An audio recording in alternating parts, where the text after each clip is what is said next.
Booth స్థాయి వరకు ఏ రకంగా బలపరుచుకుంటూ పోవాలి అనే కార్యక్రమం మీద అవగాహన పెంచుకుంటూ ఈరోజు ఇక్కడ ఏకమయ్యాం. ఒకటి ప్రధానంగా కూడా అందరం కూడా గుర్తుపెట్టుకోవాల్సింది ఏమిటి అనంటే,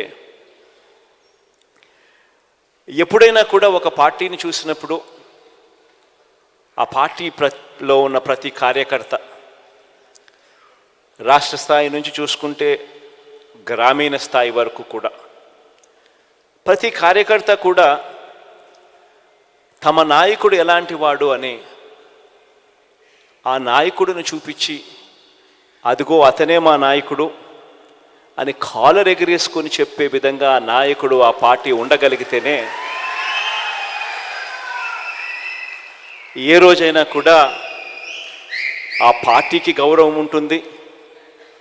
ఆ పార్టీని నమ్ముకొని ఉన్న క్యాడర్ గ్రామ స్థాయిలో తిరిగినప్పుడు, ఇంటింటికి వెళ్ళినప్పుడు ఆ క్యాడర్కి కూడా ఆ గౌరవం లభిస్తుంది. ఒక పార్టీ అన్నది ఆ మాదిరిగా వ్యవహరించాలి, పార్టీ నాయకుడు అన్నది ఆ మాదిరిగా వ్యవహరించాలి. ఈ వ్యవహరించే అంశంలో ఇందులో మరీ ముఖ్యమైన అడుగు ఏమిటి అంటే విశ్వసనీయత అన్నది. ఈరోజు నేను గర్వంగా కూడా చెప్తా ఉన్నా, వైఎస్ఆర్ కాంగ్రెస్ పార్టీ ఒక్క పార్టీ మాత్రమే బహుశా దేశ రాజకీయాలలో ఏ గ్రామానికి వెళ్ళి, ఏ ఇంటికి వెళ్ళి అడిగినా కూడా విశ్వసనీయత ఉన్న పార్టీ ఒక్క వైఎస్ఆర్ కాంగ్రెస్ పార్టీయే అన్న మాట వినపడుతుంది.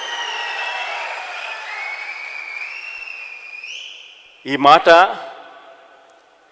చాలా చాలా చాలా ఒక రాజకీయ నాయకుడికి, ఒక రాజకీయ పార్టీకి చాలా చాలా అవసరమైన మాట ఇది. ఈరోజు నేను 2019కి ముందు 5 సంవత్సరాల గతంలో తెలుగుదేశం పార్టీ పాలన, చంద్రబాబు నాయుడు గారి పాలన చూశారు. 2014లో చంద్రబాబు నాయుడు గారు ఒక మేనిఫెస్టో తీసుకొచ్చాడు. ప్రతి సామాజిక వర్గానికి ఒక పేజ్ కేటాయిస్తూ తాను అధికారంలోకి వస్తే అది చేసేస్తాను, ఇది చేసేస్తాను అని చెప్తూ ప్రధానమైన ముఖ్యమైన వాగ్దానాలు కూడా చేశాడు. రైతన్నలకు రుణమాఫీ 87,612 కోట్ల రూపాయలని తెలిసినా కూడా, సాధ్యపడదు అని తెలిసినా కూడా 87,612 కోట్ల రూపాయల రుణమాఫీ నా మొట్టమొదటి సంతకంతోనే మాఫీ చేస్తాను అన్న మాట ఇవ్వడము, మేనిఫెస్టోలో పెట్టడము. అంతటితో ఆగలేదు. బ్యాంకుల్లో పెట్టిన బంగారం ఇంటికి రావాలి అని అంటే బాబు అన్నాడు. పొదుపు సంఘాల రుణాలు అప్పట్లో దాదాపుగా 15,000 కోట్ల రూపాయలు అప్పట్లో ఉన్న ఆ రుణాలన్నీ కూడా మాఫీ చేస్తానన్నాడు. అంతటితో కూడా ఆగలేదు. ఇంటింటికి ఒక ఉద్యోగం లేకపోతే ప్రతి ఇంటికి 2,000 రూపాయలు నిరుద్యోగ భృతి అన్నాడు. ఇవన్నీ చెప్పడమే కాకుండా, ఎన్నికల మేనిఫెస్టోలో ఇవన్నీ పెట్టడమే కాకుండా, గ్రామానికి ఇంటింటికి వెళ్ళి కార్యకర్తలను పంపి దీనికి పబ్లిసిటీ ఇప్పించాడు. టీవీలలో విపరీతమైన యాడ్లు వచ్చాయి. బ్యాంకుల్లో పెట్టిన బంగారం ఇంటికి రావాలి అని అంటే బాబే రావాలి అని అడ్వర్టైజ్మెంట్లు. నాకు ఇప్పటికి కూడా గుర్తుంది అడ్వర్టైజ్మెంట్లు. తాలిబొట్టును ఎవరో వచ్చి లాగుతూ ఉంటారు ఒక అక్క చెల్లెమ్మ మడిలో నుంచి. వెంటనే ఒక చెయ్యి వచ్చి ఇలా ఆపేస్తుంది.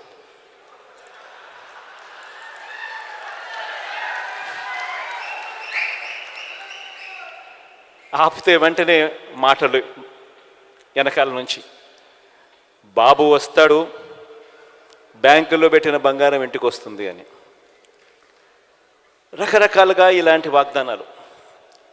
2014లో చంద్రబాబు నాయుడు గారు ఇలాంటి మాటలు చెప్పినప్పుడు మన పార్టీలో కూడా చాలామంది శ్రేయోభిలాషులు కూడా నాకు కూడా చెప్పారు, పోయేదేముంది, ఆయన చెప్తా ఉన్నాడు, సాధ్యం కాదని తెలిసిన ఆయన చెప్తా ఉన్నాడు, మనం కూడా చెప్దాము, పోయేదేముంది, ఎన్నికలు అయిపోతాయి, మన సంగతి మనం చూస్తామని చెప్పి చాలామంది నాతో కూడా అన్నారు. మన పార్టీలోనే ఉన్న వాళ్ళే. తప్పు కూడా కాదు, నేను వాళ్ళకు కూడా తప్పు కూడా అని ఇప్పుడు నేను అన్నాను. ఎందుకంటే వాళ్ళు చంద్రబాబు నాయుడు ఒకవైపున అబద్ధాలు ఆడుతూ ఉన్నాడు, కాదు సాధ్యమని తెలిసినా కూడా మోసం చేస్తూ ఉన్నాడు. మనమేమో నీతిగా నిజాయితీగా యుద్ధం చేయాలని మనం అంటా ఉన్నాం. ఈ మాదిరిగా యుద్ధం చేయడం కుదరదు అని నాకు సలహాలు కూడా ఇచ్చారు. కానీ నేనన్నా, విలువలు విశ్వసనీయత అన్న పదానికి అర్థం చెప్పా. చేయగలిగిందే మనం చెప్పాలి, చెయ్యలేము అని తెలిసినప్పుడు నోట్లో నుంచి ఆ మాట రాకూడదు అని చెప్పి.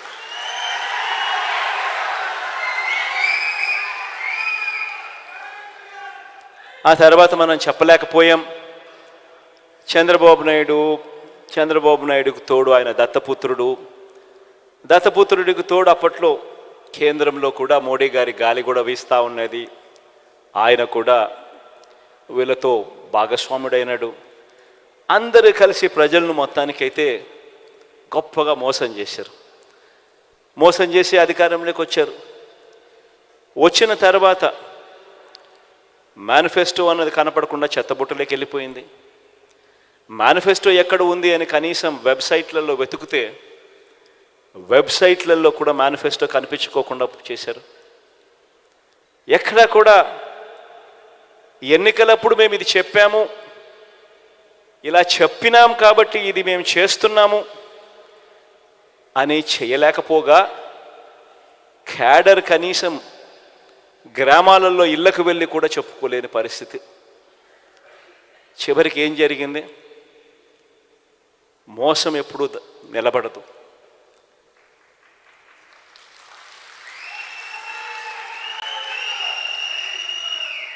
చివరికి ప్రజలు ఎంత దారుణమైన తీర్పు ఇచ్చారు అని అంటే, చంద్రబాబు నాయుడు గారి పార్టీ తరపున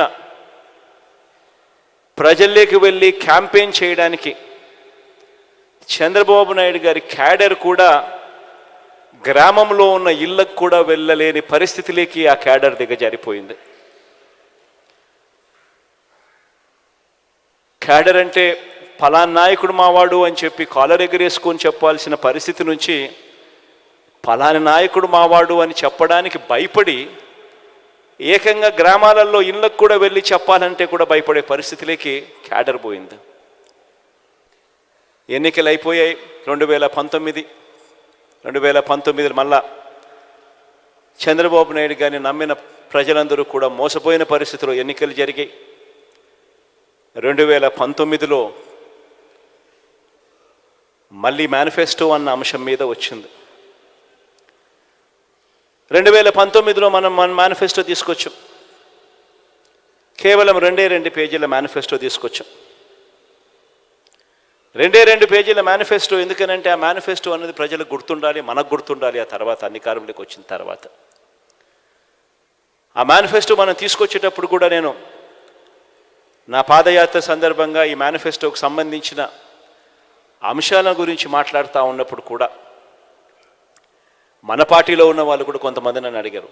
నాకు ఈరోజుకి కూడా గుర్తుంటుంది ఎప్పుడైనా ఇటువంటి మాటలు అయితే. అప్పల్ నర్సయ్య అయితే నాతో విజయనగరం జిల్లాకు పోయినప్పుడు, అప్పల్ నర్సయ్యను వచ్చినాడో లేదో నాకు తెలియదు, కానీ ఇక్కడ అప్పల్ నర్సయ్య అన్న మాట నాకు గుర్తుంది. అన్నాడు, నాతోనే అన్నాడు, ఇవన్నీ సాధ్యమేనా అని. అప్పల్ నర్సయ్యతో నేను అన్నా, ఇవన్నీ ఖచ్చితంగా చేసి తీరుతామన్నా అని చెప్పి.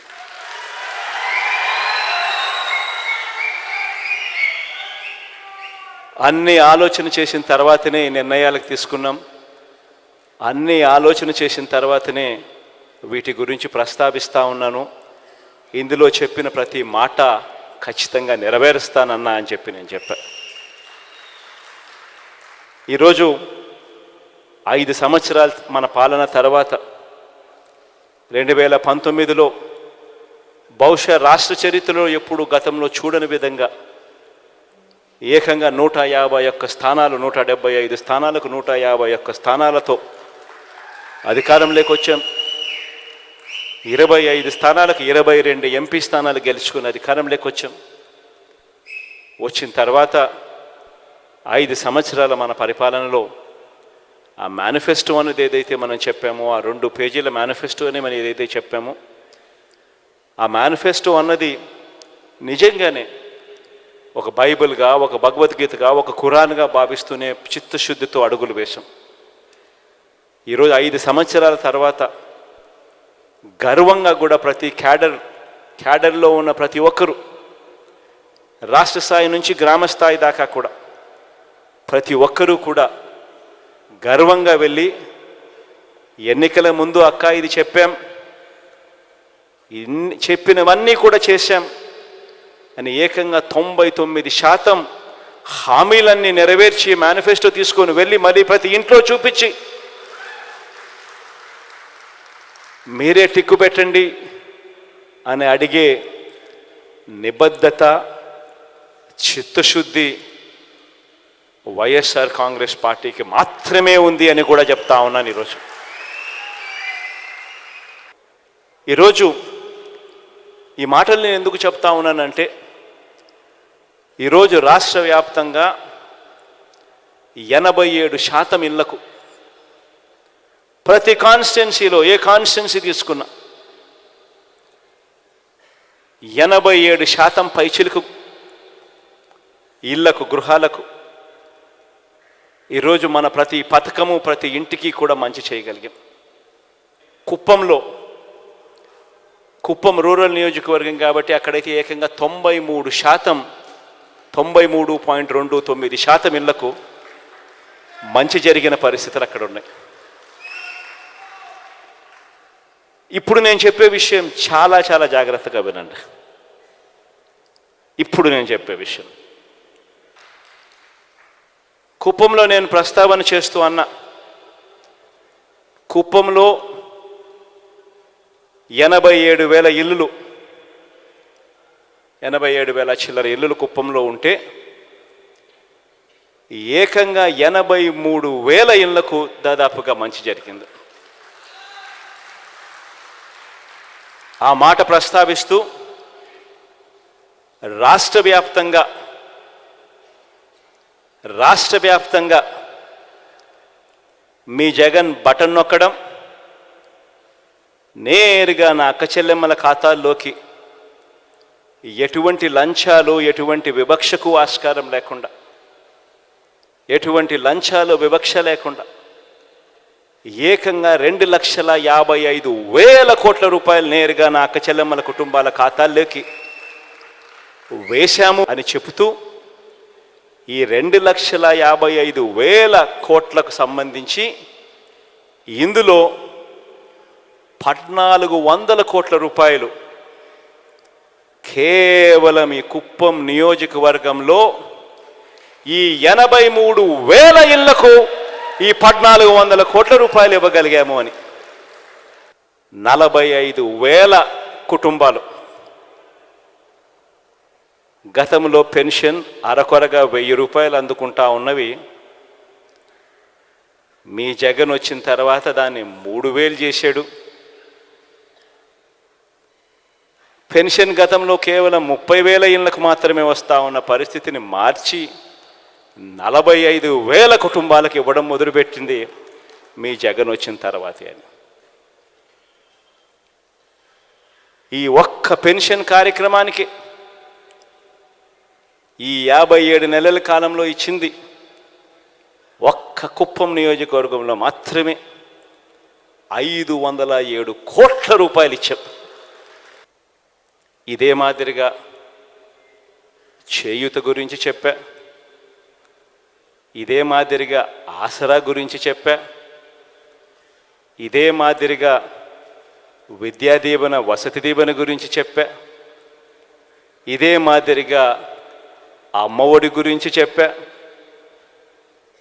మొత్తంగా 83,000 కుటుంబాలకు ఏకంగా 1,400 కోట్ల రూపాయలు ఏకంగా ఈ 57 నెలల కాలంలో బటన్ నొక్కడం, నవరత్నాల ద్వారా నేరుగా నా అక్క చెల్లెమ్మల కుటుంబాల ఖాతాల్లోకి వెళ్ళిపోవడం.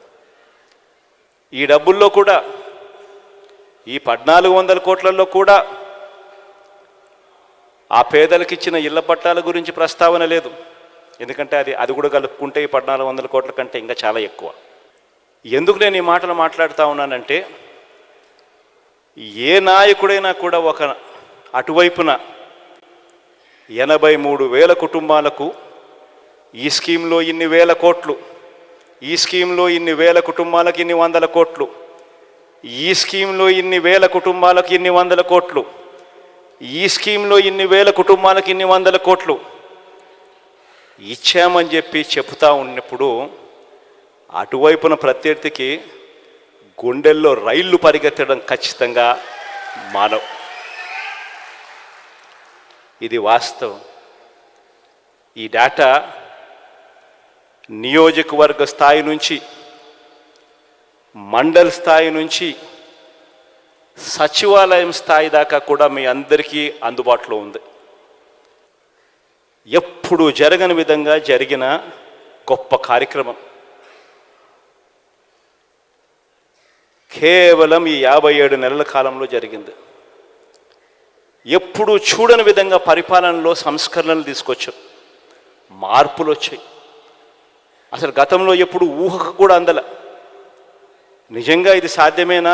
ఎవడైనా ఎన్నికలకు ముందు ఎవరైనా మనల్ని వచ్చి, మీలో ఎవరినైనా వచ్చి ఇన్ని వందల కోట్ల రూపాయలు, ఇన్ని లక్షల రూపాయలు ప్రతి ఇంటికి ఇవ్వడం, అది కూడా లంచాలు లేకుండా, వివక్ష లేకుండా ఇవ్వడం సాధ్యమేనా అని అంటే మీలో ప్రతి ఒక్కరూ కూడా అలా నవ్వేసి అలా వదిలేస్తారు, సాధ్యమయ్యేది కాదు అనే మాట.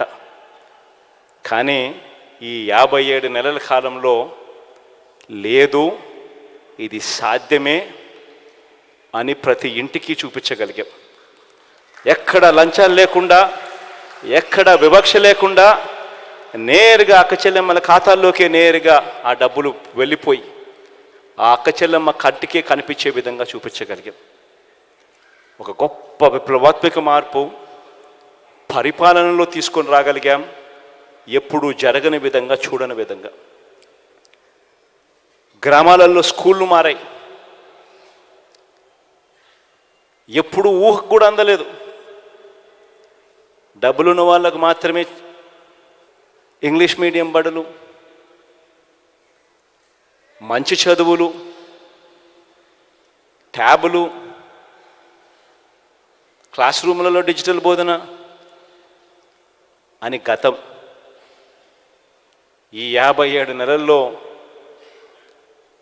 పూర్తిగా ప్రక్షాళన జరిగి ప్రతి పేదవాడు కూడా నిజంగా పేదరికం నుంచి బయటికి పడాలి అనంటే, బయటికి రావాలి అనంటే ఆ ప్రతి పేదవాడికి కూడా క్వాలిటీ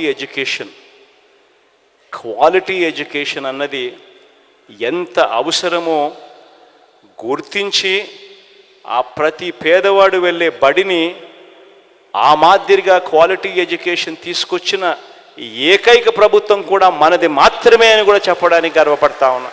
ఇవాళ జరుగుతూ ఉన్నది యుద్ధం కేవలం కులాల మధ్య యుద్ధం అన్నది కాదు. ఎవరైనా కులాల మధ్య యుద్ధం అని చెప్పి ఎవరైనా అంటే కాదు. ఈరోజు నా నా నా నా నేను ఎందుకంటా ఉంటానో తెలుసా? ఎందుకంటే వాళ్ళు అట్టడుగున ఉన్న పేదవర్గాలు కాబట్టి. నా ఎస్సీలు, నా ఎస్టీలు, నా బీసీలు, నా మైనారిటీలు అని అంటూనే నా నిరుపేదలను కూడా నేను అంటా.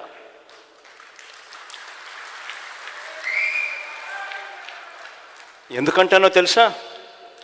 ఎందుకంటే ఓసీలలో కూడా నిరుపేదలు ఉన్నారు.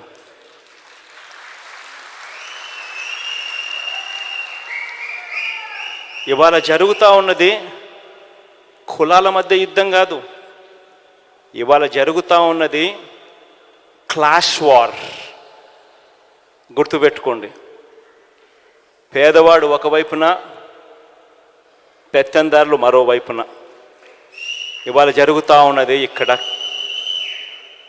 మీ జగన్ ఉంటే పేదవాడు బాగుపడతాడు.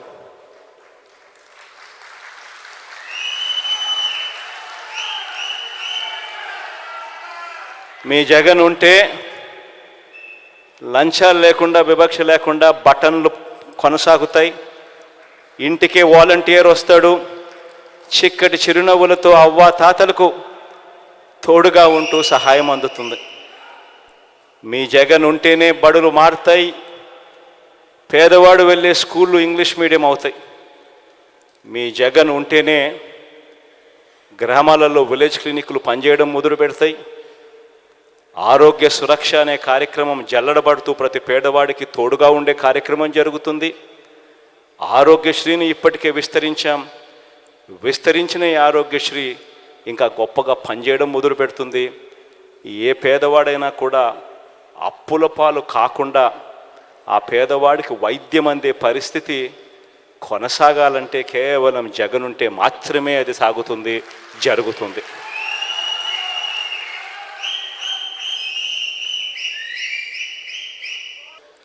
ఏ పథకం ఏ సమయంలో ఎప్పుడు ఇవ్వాలనో ఆ సమయం దాటిపోక మునిపే ఆ రైతన్నను చేయిపట్టుకుని నడిపించే, గ్రామస్థాయి నుంచి నడిపించే ఆర్బీకే వ్యవస్థలు ఈరోజు గొప్పగా పనిచేస్తూ ఉన్నాయి. ఎప్పుడు ఊహకు కూడా అందలేదు.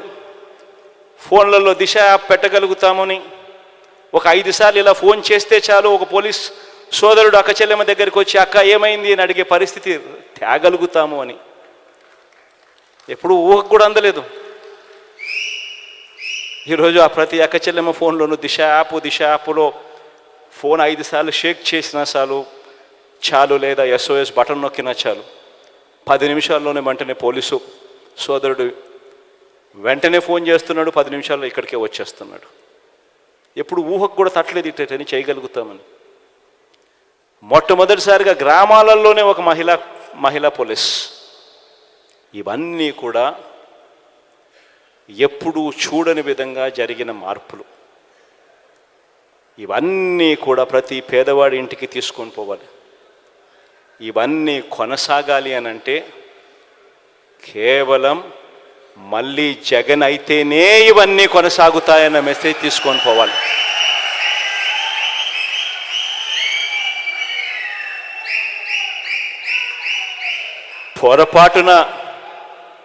పొరపాటున మనం జగన్కి కానీ వైఎస్ఆర్ కాంగ్రెస్ పార్టీకి కానీ ఓటు వేయకపోతే, పొరపాటును కూడా అది జరిగింది అని అంటే మన అంతటా మనమే మళ్ళీ వాలంటీర్ల వ్యవస్థ మాకొద్దు, జన్మభూమి కమిటీలు కావాలి అని చెప్పి మనమే సంతకం పెట్టినట్టే. మనంతటా మనమే మేనిఫెస్టోను ఒక బైబిల్గా, ఒక భగవద్గీతగా, ఒక ఖురాన్గా భావిస్తూ ప్రతి నెల సంవత్సరం పొడుగునా ఏ నెలలో ఏమిస్తాము, ఏ పథకం వస్తుంది అని చెప్పి ఏకంగా షెడ్యూల్ ఇచ్చి, క్యాలెండర్ ఇచ్చి ప్రతి నెల కూడా అమలు చేస్తూ ఉన్న ఈ పథకాలన్నీ కూడా మనమంతటా మనమే వద్దు అని సంతకం పెట్టి ఇచ్చేసినట్టే. మళ్ళీ మేనిఫెస్టో చెత్తబుట్టలోకి వెళ్తుంది. మళ్ళీ ఎవడు పేదవాడి గురించి ఆలోచన చేసే పరిస్థితి ఉండదు. విశ్వసనీయత అన్న పదానికి అర్థం ఎక్కడా ఉండదు. మళ్ళీ పేదవాడు బతుకు చిన్న భిన్నమే అన్న సంకేతం ప్రతి పేదవాడి ఇంట్లోనూ వెళ్ళాలి. ప్రతి పేదవాడికి చెప్పాలి, అమ్మా జగన్ ఏదైనా చెప్తే చేస్తాడు. చెప్పే ముందు 4 సార్లు ఆలోచన చేస్తాడు. చేయగలిగింది మాత్రమే చెబుతాడు. కానీ చంద్రబాబు నాయుడు అలాంటి వ్యక్తి కాదు.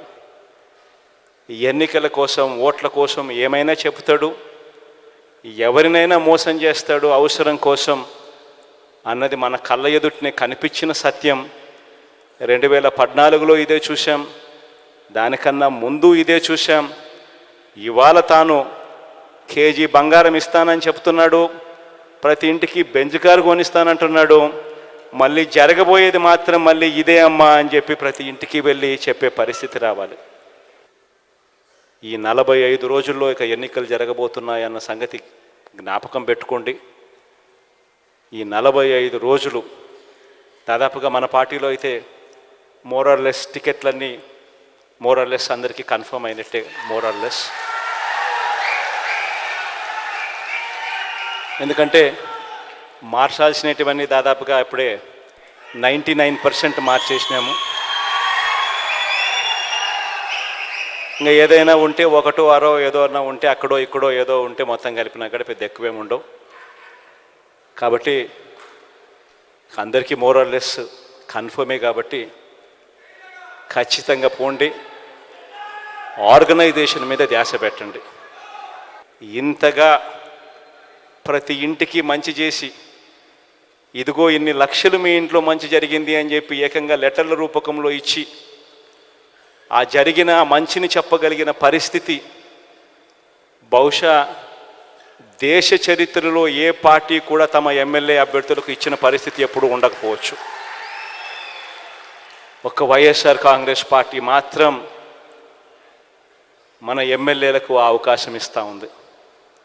కాబట్టి మీరు చేసుకోవాల్సిందల్లా ఇంకా ఆర్గనైజేషన్ మీద ధ్యాస పెట్టడం. రాబోయే రోజుల్లో నేను ఒకటే చెప్తా ఉన్నా, ప్రతి నియోజకవర్గం ఏ గ్రామం తీసుకున్నా అందులో 93% 87% ఇళ్లకు మనం మంచి చేసాం. 93 87 అయితే నగరాలు సిటీలు అయితే 80 ఎక్కడ చూసినా ఈ స్థాయిలో మంచి జరిగింది. మరి 87% ఇళ్లకు మంచి జరిగితే అది ఏ నియోజకవర్గం అన్నా ఉండని, కుప్పం నుంచి ఇచ్చాపురం వరకు ఏ నియోజకవర్గమైనా ఉండని, ఇదే పరిస్థితి ప్రతి నియోజకవర్గంలో కూడా జరిగితే చేయగలిగినది ఏ ఇంట్లో ఎంత మంచి చేశామని ఏకంగా లెటర్లు తీసుకొని పోయి అక్క మీ ఇంట్లో ఇన్ని లక్షల రూపాయలు మంచి జరిగింది అని చెప్పి చెప్పగలుగుతా ఉన్నాం. మరి ఇంత మంచి జరిగినప్పుడు ప్రతి ఇంటికి ప్రతి గ్రామంలోనూ ఎందుకు మెజారిటీ రాకూడదు? ఆ గ్రామంలో వచ్చే మెజారిటీ ప్రతి మండలానికి ఎందుకు రాకూడదు? ఆ మండలంలో వచ్చే మెజారిటీ ప్రతి నియోజకవర్గానికి ఎందుకు రాకూడదు అని అడుగుతా ఉన్నా.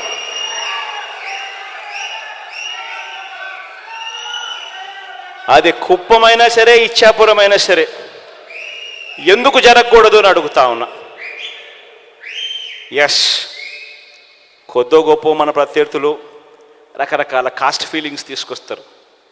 ఎందుకనంటే ఇక్కడ జరిగేది కాస్ట్ వార్ కాదు, ఇక్కడ జరిగేది క్లాష్ వార్.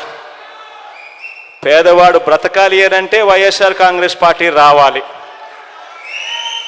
పేదవాడు బాగుపడాలి అనంటే వైఎస్ఆర్ కాంగ్రెస్ పార్టీ రావాలి, పేదవాడికి భవిష్యత్తు ఉండాలి అనంటే వైఎస్ఆర్ కాంగ్రెస్ పార్టీ రావాలి. ఈ అంశం ప్రతి ఇంటికి కూడా వెళ్ళి చెప్పగలగాలి. ఇక నేను చేయగలిగిందంతా నేను చేశా. మీ చేతుల్లోకి ఎవ్వడు, ఏ రాజకీయ పార్టీ, ఏ రాజకీయ నాయకుడు ఎప్పుడు ఇవ్వని ఆయుధాలు మీ అందరి చేతుల్లో నేను పెట్టా.